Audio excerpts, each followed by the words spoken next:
तो बात की एक बात यह कि कुछ भी असली नहीं है क्या यहां? दवाएं भी नकली मिल रही हैं।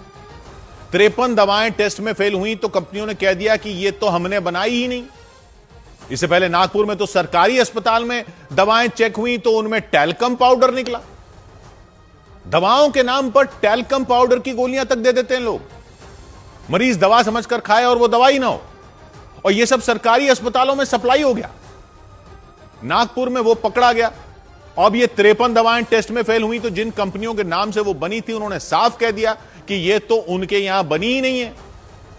तो ये सब नकली दवाएं सप्लाई कैसे हो रही हैं? कैसे केमिस्ट की दुकान तक जा रही हैं? कैसे अस्पतालों तक जा रही हैं? लोग तो डॉक्टरों को गलत मानेंगे ना कि दवा असर ही नहीं कर रही।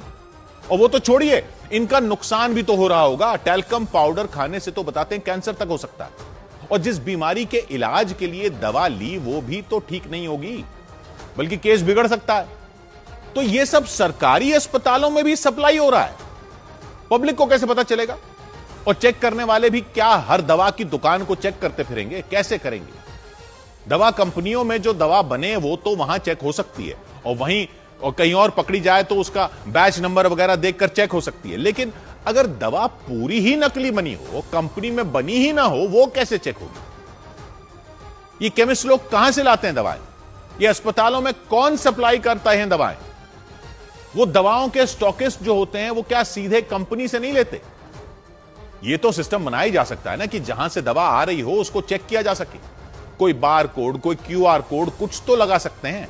अब तो इतनी सारी टेक्नोलॉजी बन चुकी है कि कोई पब्लिक का काम थोड़ी है कि पब्लिक अपनी रिस्क पर दवा लेगी। पता नहीं दवा में दवा भी है या दवा अपने आप में ऐसा जहर है जिसकी खुद दवा लेनी पड़ेगी।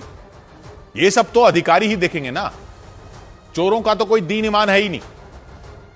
दवाएं भी नकली बनाने से बाज नहीं आ रहे, तो अधिकारी ही कोई तरीका बनाए ना, ऐसा तरीका कि यह हो ही ना सके। शराब के लिए तो बना रखा आपने। एक्साइज विभाग को पूरा ऐसा सिस्टम बनाया हुआ है एक्साइज विभाग का कि एक एक बोतल का हिसाब रहता है। किसी शराब की दुकान पर तो कोई बोतल ऐसे नहीं पहुंच जाती जो बिना एक्साइज दिए बिक जाए। वो क्यूआर कोड वाली गंदी सी चेपी लगी रहती है ना ढक्कन के ऊपर शराब के, कहीं लेबल पर ठप्पा लगा होता है। तो जब शराब के लिए सिस्टम बना सकते हो ना, तो कोई एक्साइज से बच ना सके और ना ही कंपनी के बाहर बनी शराब दुकान पर पहुंच सके, तो दवाओं के लिए क्यों नहीं बना सकते? केमिस्ट के पास या अस्पतालों में पहुंचे ही क्यों कहीं और बनी हुई दवा? करना चाहो तो सब कुछ हो सकता है। इस पर तो कर दो। ऐसा तो मत करो कि लोगों का दवा से ही भरोसा उड़ जाए। जान का सवाल है, इसको तो भ्रष्टाचार से अलग रखो। और ये कौन लोग हैं जो दवा भी नकली बना रहे हैं? कौन लोग हैं जो नकली दवा की सप्लाई कर रहे हैं? अस्पतालों में लोग रख रहे हैं इनको मरीजों को देने के लिए, केमिस्ट की दुकान पर रख रहे हैं। भगवान का भी डर नहीं है क्या? मार दोगे लोगों को, मुनाफे के लिए जान ले लोगे। और हम अपने आप को संस्कारों वाला देश कहते हैं। ये है हमारे 5000 साल के संस्कार।